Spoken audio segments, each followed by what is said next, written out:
guys? Chris here, Raccoon Tactical. Just going to do a little speed run of some of the new knife acquisitions this week. Um, so, without further ado, here we go. A couple of these might be more towards the tail end of last week, but these are just knives that I've ran into and just they've came to me. I'm gonna maybe start a series where I go through my whole collection, which uh, that could be several videos.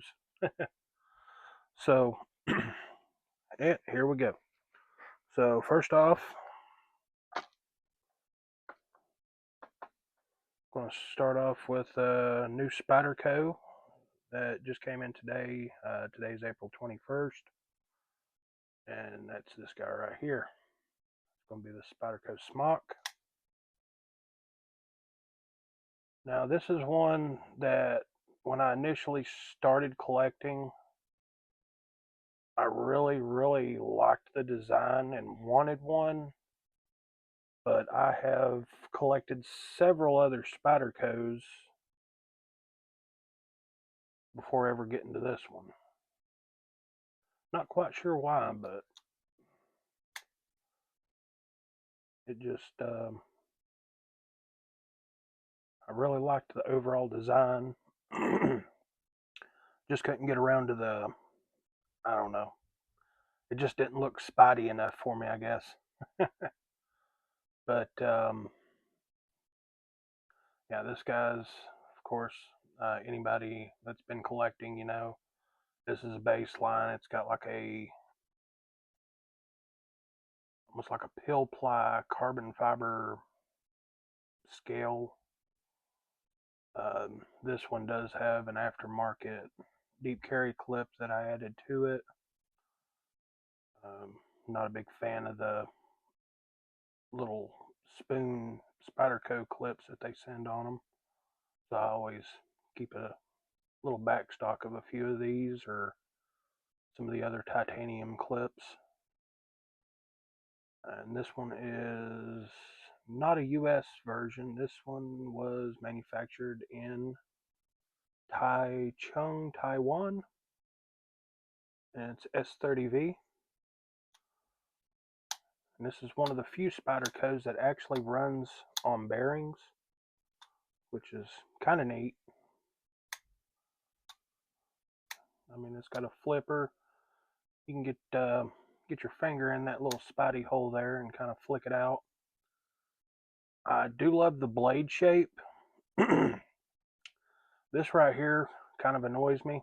It's a lot of wasted blade, but whenever you look at it and it's closed, you look down in there, the button for the compression lock, they have to have that part of the blade cut out.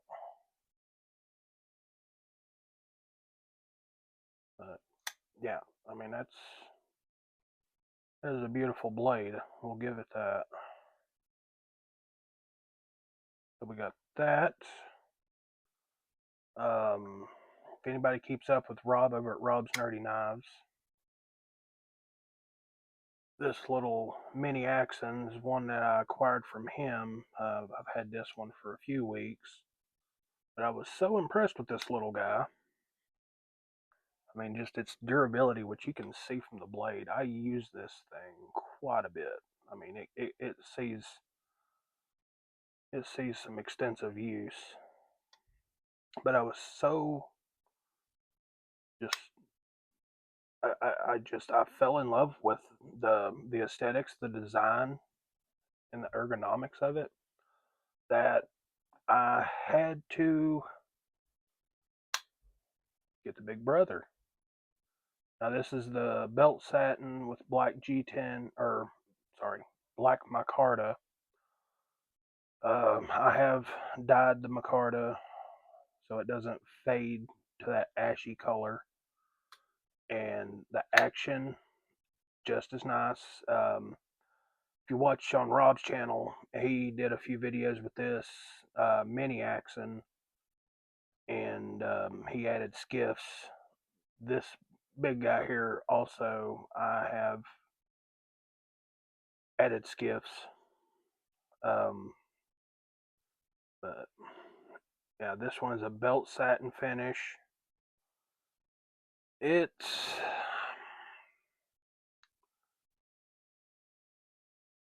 I probably would have liked the Stonewash better, but for the price that I got this guy for, I'm not going to complain because it was cheaper than I got that one.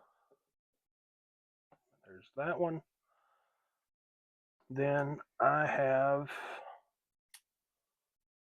finally broke down and got one of the mini psyops, one of the Vosteed mini psyops. Still haven't had one of the full size ones in hand. I do like their compression button lock actuated compression lock system that they got on the bigger ones. I've got a few other knives that use the same lock style, but so I've grabbed this guy. Um, this one came in last week.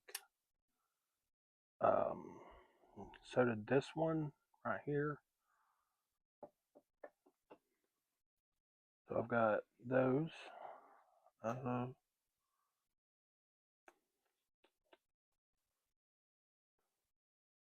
oh, I forgot. Well, breaking out the Benchmades.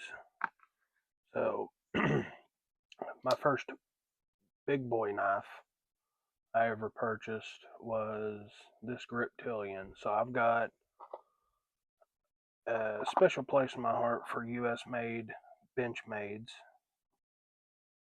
And so I've always looked for unique ones that are on the market. And I love the blade on this one. So this guy here, I've carried it a lot. I've used it a lot. It's been a great knife. I think I picked it up a couple of years ago as my first major purchase, and I think even then I only paid it was about $140 for it. So when this guy came up, and I couldn't pass it up. So yeah, these are all bought secondhand except for the mini. But this was a JG10 M4 Tonto blade. And yeah, there's a little discoloration there towards the end of the blade. I don't care. It's just something, nature of the beast. It's one of those things that's been discontinued. Um, in my eyes, it's a unique piece that I want in my collection. It would have been nice had I still had the original Jade G10 scales, but someone did dye these like this blue color, which is fine. Um, um, for me, it doesn't really detract from it. Um, Makes it a unique piece. The last owner said that they did recently get it back from Benchmade, um, getting a sharpening service. I mean, this thing's just it's smooth. It really is. Couldn't be more happy with that purchase.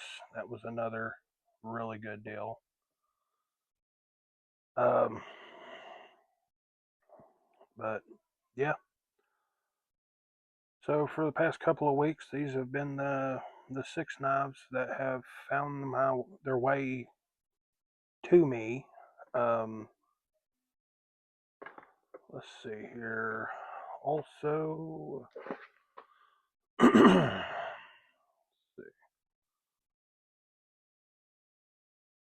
I've done a recent thing where I started collecting ballad songs. Um, I'm no like pro flipper by any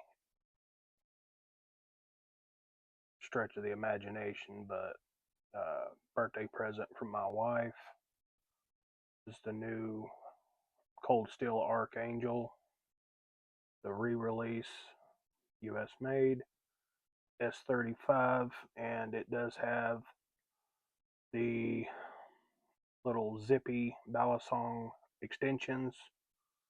There's little weights that you can change out here to kind of change the feel of the knife.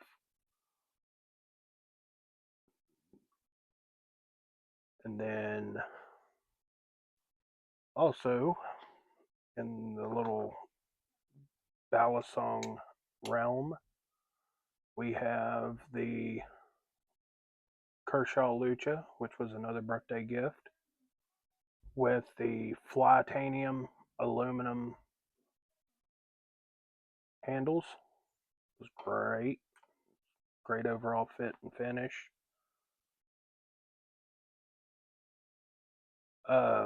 If you would like to see more comprehensive review of these, just stay tuned. As my workload allows, I will start doing more long-term review videos of some of these, as well as several more knives that I have in my collection that I really need to do some review videos. Can't really do unboxing because they've been in my collection for, X amount of time. But be sure to like and subscribe and stay tuned. We got big things coming.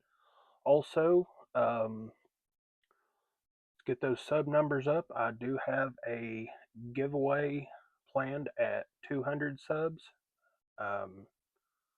Once we hit 200, then of course we're going to hit, once we get 200, then 500, and so on and so forth. But stay tuned for that video. I will be releasing it as we get closer to 200 subs. And we'll see you around.